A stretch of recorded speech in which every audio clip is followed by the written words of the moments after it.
Hello po, ako po si AJ Valencia, ang operator po ng 30cm na DTF dito sa Tuguegarao.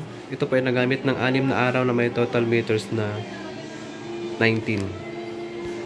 Ito na po yung printer head. Ang huling palit po nito is ng December last year lang po. Ito na po yung capping na mayroong 90% good condition. Head clean.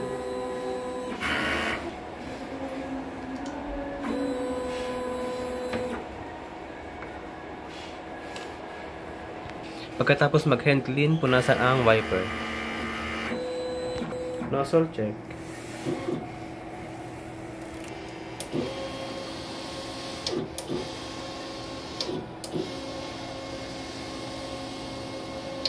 Ito lang po yung ink tank area. Ang e-system level is tama lang. Ito lang po yung waste tank na nalinis ng isang araw. AVR na may 220 volts. And ground wire. Ito lang po yung stock po namin ng in-use, unused, DTF film, and DTF powder. Ito lang po ang nagamit sa cyan, magenta, yellow, black, white, and powder. Ito namin yung daily output and daily checklist.